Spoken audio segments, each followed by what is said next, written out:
नमस्कार दोस्तों, आज है 23 अप्रैल 2025 और आज के द हिंदू न्यूज़पेपर का हम एनालिसिस करने वाले हैं एडिटोरियल वाले हिस्से के साथ में। पहला जो आर्टिकल डिस्कस करेंगे ये पार्टिकुलरली रेप एंड कंसेंट की डेफिनेशन से रिलेटेड है। इसके अलावा भारतीय न्याय संहिता की धारा 69 सेक्शन 69 के ऊपर भी यहाँ पर चर्चा होने वाली है। तो राइटर का कहना है यदि हम रेप को जब तक डिफ़ाइन ना करें, कॉन्सेंट की परिभाषा को जब तक डिफ़ाइन नहीं करते हैं, इसके बिना सेक्शन 69 एक स्वतंत्र अपराध के रूप में अनसस्टेनेबल प्रतीत नहीं होता है। इस चीज़ की यहाँ पर हम व्याख्या करने वाले हैं। फॉल्स प्रॉमिस ऑफ मैरिज के आधार पर दर्ज किए गए बहुत सारे रेप के मामले में लंबे समय से विवाद का केंद्र हमको देखने को मिला है। ज़्यादातर मुद्दा यही रहता है। ये आरोप लगाया जाता है कि कई बार जब महिलाएं अपनी मर्जी से शारीरिक संबंध बनाती हैं तो पुरुषों पर बलात्कार का आरोप लगाया जाता है। उम्मीद ये थी कि केंद्र सरकार इस प्रकार के कानून को ख़त्म करेगी जो महिलाओं की स्वतंत्र और इन्फॉर्म कंसेंट को कमज़ोर करता है, लेकिन इसकी बजाय भारतीय न्याय संहिता 2023 में एक नई धारा सेक्शन 69 जोड़ दिया गया है। ये विशेष रूप से ऐसे मामलों से रिलेटेड है जिसमें झूठे विवाह वादे पर यौन संबंध बनाए जाते हैं। ऐसा प्रावधान पहले आईपीसी में नहीं था।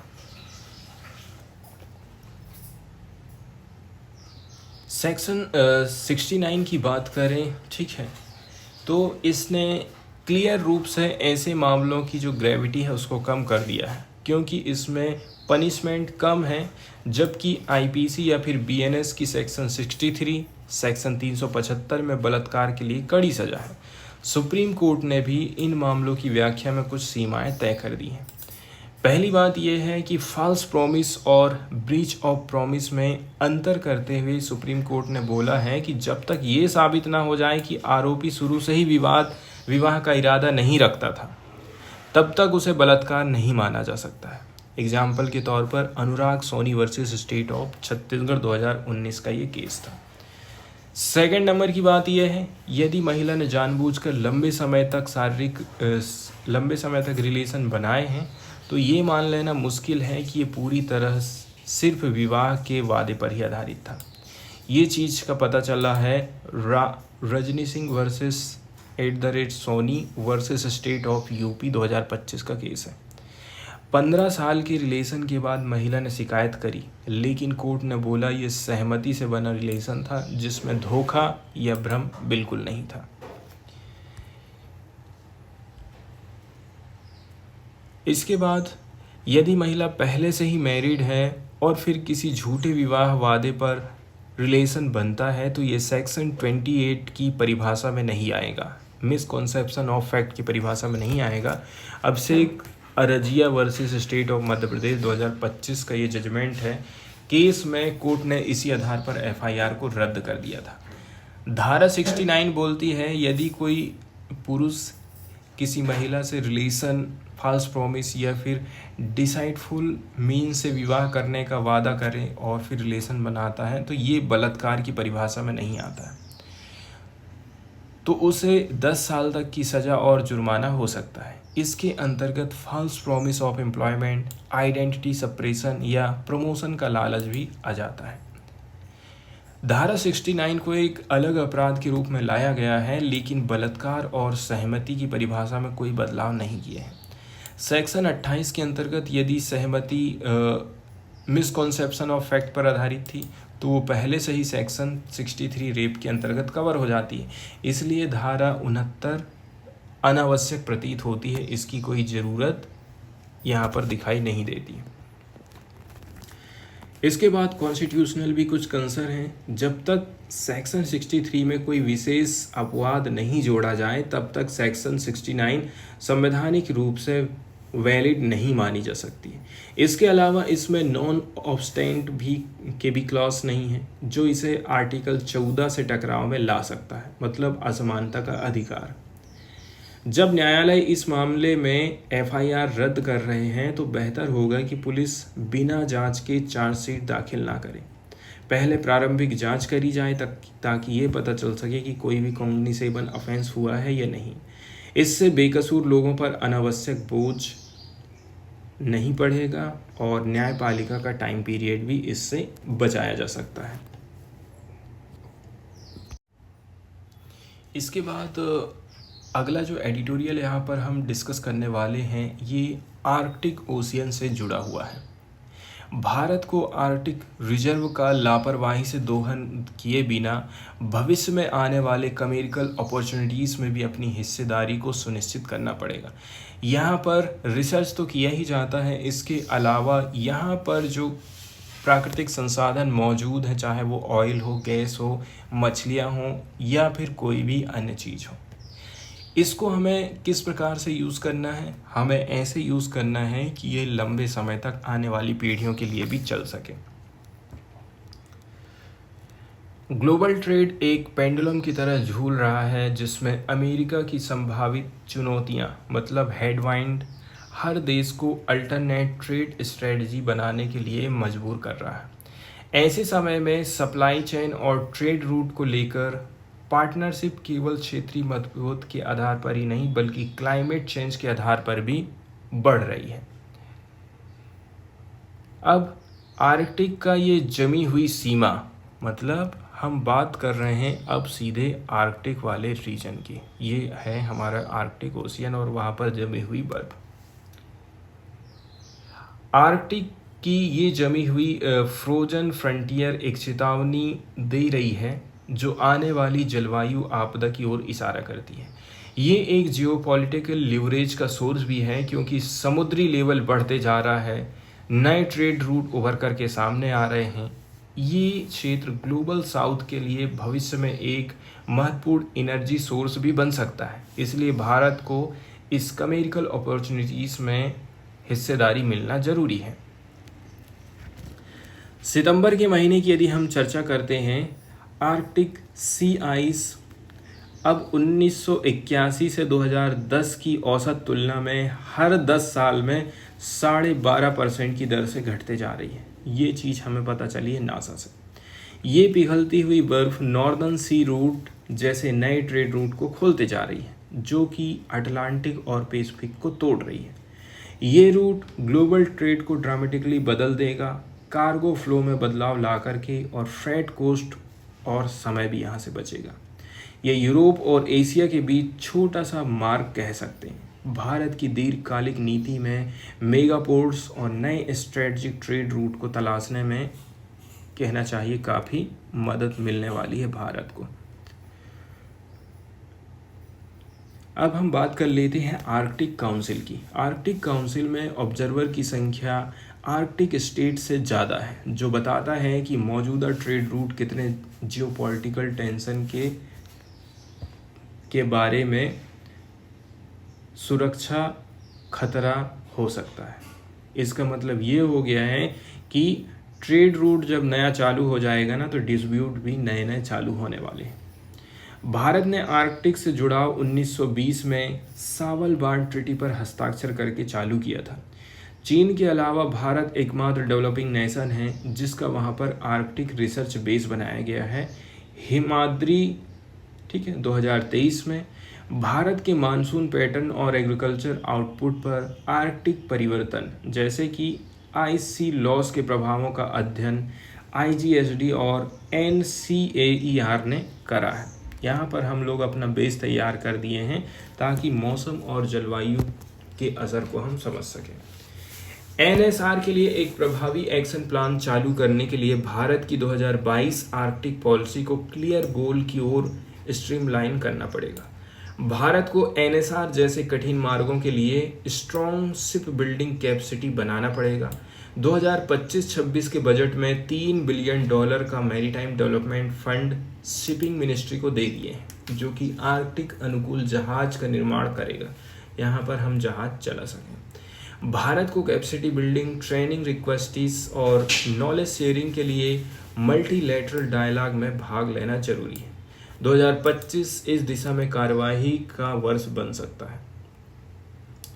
इसके अलावा 3 और 4 मई को न्यू दिल्ली में आर्कटिक सर्किल इंडिया फोरम का भी आयोजन किया जा रहा है।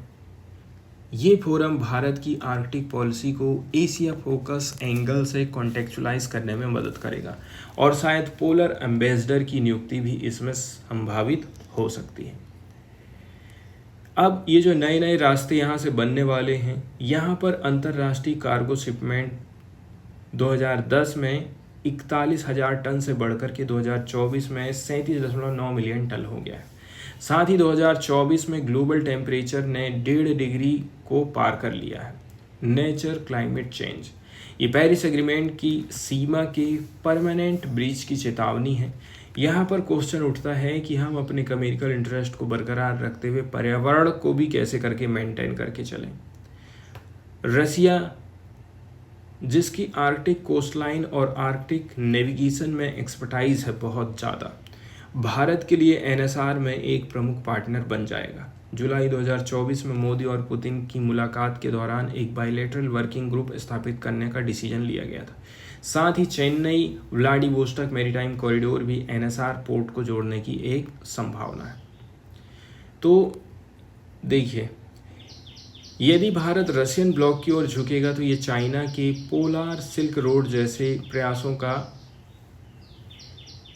कहना चाहिए, डायरेक्ट समर्थन नहीं, इनडायरेक्ट समर्थन रहेगा। ये रास्ता चीन को मलक्का स्ट्रेट से बाईपास करने की अनुमति देगा और आर्कटिक में वो फिर से अपना दबदबा बना देगा।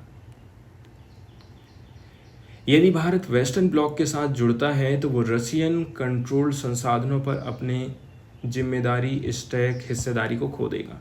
सबसे बेहतर रास्ता ये है कि भारत यूएस और रसिया दोनों से सहयोग करे, साथ ही जापान और साउथ कोरिया को भी शामिल कर ले, क्योंकि ये देश भी आर्कटिक में चाइना रसिया गठबंधन को लेकर के काफ़ी चिंतित है। न्यूज़ वाले सेक्शन की तरफ यदि हम जाएं तो दोस्तों, अभी हाल फिलहाल में देखा जाए, अमेरिका के जो उपराष्ट्रपति हैं वाइस प्रेसिडेंट JD वेंस, ये इंडिया की विजिट पर आए हैं। इन्होंने मंगलवार के दिन बोला है कि डिफेंस एंड एनर्जी सेक्टर में हमारे जो रिलेशन है वो और भी ज़्यादा क्लोज करने की ज़रूरत है। उन्होंने बोला कि अमेरिका और भारत के बीच संबंधों की मजबूती 21वीं सेंचुरी में वर्ल्ड्स फ्यूचर को तय करने वाली है, इसलिए दोनों देशों को मिलकर के काम करने की ज़रूरत है, ऐसा कहना है JD वेंस का।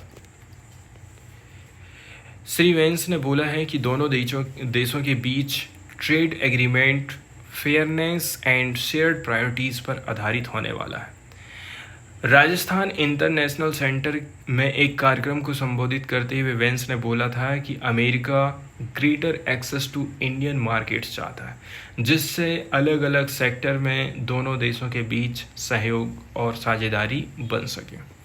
उन्होंने बोला था कि दोनों देशों की सरकारें काम कर रही हैं, नई नौकरी पैदा हो, इसके अलावा सप्लाई चेन हमारी बेटर हो सकते and prosperity for workers. America में जो लोग कमाई करने के लिए जाते हैं उनकी भी प्रॉस्पेरिटी का विशेष ध्यान रखा जाएगा, ऐसा बोलना है वेंस का।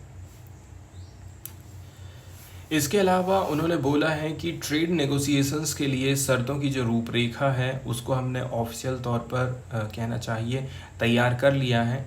ये दोनों देशों की अपने श्रमिकों की रक्षा, प्रोटेक्ट देयर वर्कर, इसके अलावा एक्सपोर्ट को कैसे करके प्रमोट कर सकते हैं, साथ ही साथ बिना मजदूरी को कम किए ये काम किया जाने वाला है। तो वेंस एक चीज़ को तो अच्छा सपोर्ट करते हैं, वर्कर्स की मजदूरी कम नहीं होना चाहिए।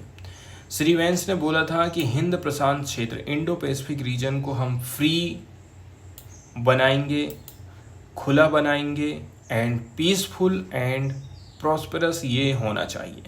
इसमें दोनों देशों की हित पूरी तरह से मेल खाते हैं। इसके अलावा सिविल न्यूक्लियर लायबिलिटी लॉज में भी कुछ संशोधन किए जाने वाले हैं, तो इसकी मोदी सरकार की घोषणा का उन्होंने स्वागत किया। वेंस ने बोला है कि अमेरिका भारत की एनर्जी सिक्योरिटी को और भी ज़्यादा सपोर्ट करता है। हम प्रधानमंत्री मोदी को भारत के उद्योग के लिए संघर्ष करने के लिए दोष नहीं देते हैं, लेकिन हमने पिछली अमेरिकी नेताओं को दोषी मान रहे हैं कि उन्होंने अपने श्रमिकों के लिए वैसा काम नहीं किया है। तो ट्रंप एडमिनिस्ट्रेशन ने इंडियन एक्सपोर्ट के ऊपर बहुत टैक्स लगाया, भारी शुल्क लगाया है। एंड इसके फैसले को 90 दिन के लिए रोक लगा दिया है। वहीं वेंस ने बोला है कि पहले वाशिंगटन ने मोदी के साथ जो है प्रीचनेस कॉन्डेंसेंस अपनाया था, मतलब उपदेशात्मक या दम्भी एंगल अपनाया था।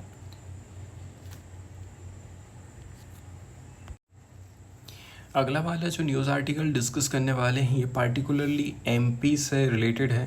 मध्य प्रदेश के मंत्रिमंडल ने कैबिनेट ने मंगलवार को स्टेट के 9 टाइगर रिजर्व के बफर जोन के डेवलपमेंट के लिए एक योजना को मंजूरी दी है। बफर जोन वो सेक्टर होता है जो मुख्य कोर टाइगर रिजर्व को इंसानी गतिविधि से अलग करता है। ये वन्य जीवों के लिए सुरक्षित इकोलॉजिकल प्लेस प्रोवाइड करता है, जैसे कि यहाँ से भी आप देख सकते हैं। इस योजना का नाम रखा गया है टाइगर रिजर्वों में बफर जोन का विकास, development of buffer zone in tiger reserve. इसमें 145 करोड़ रुपए की कुल लागत का प्रावधान है। ये योजना 2025-26 से 27-28 तक लागू होगी। इस योजना के अंतर्गत इकोलॉजिकली सेंसिटिव बफर एरियाज में चेन लिंक्ड फेंसिंग लगाएंगे, साथ ही घास के मैदान और वाटर रिसोर्सेज का भी डेवलपमेंट किया जाएगा। योजना के मुख्य कार्य में कौन कौन से हो जाते हैं? Chain link fencing, wild life protection, fire safety and grassland and water conservation, healthy monitoring of wild animal, skill development for local communities. ये योजना वन्य जीवों की रक्षा के साथ साथ स्थानीय लोगों को रोजी रोटी प्रोवाइड करेगी, उनको ट्रेनिंग देगी, उसके लिए एक होलिस्टिक एंगल अपनाती है। 10 मार्च को इनॉग्रेटेड माधव नेशनल पार्क राज्य का 9वां टाइगर रिजर्व बन गया है। 2023 में यहाँ पर 3 बाघों को री इंट्रोड्यूस किया गया था। मध्य प्रदेश के 9 टाइगर रिजर्वों से घिरे बफर जोन में बाघों की संख्या पिछले 4 साल में 526 से 785 हो गई है। मतलब ये डेटा कंटिन्यू कंजर्वेशन एफर्ट की सफलता को बता रहा है, जिससे मध्य प्रदेश ने देश में सबसे ज़्यादा टाइगर रिजर्व वाला राज्य बनने का ताज अपने नाम कर लिया है।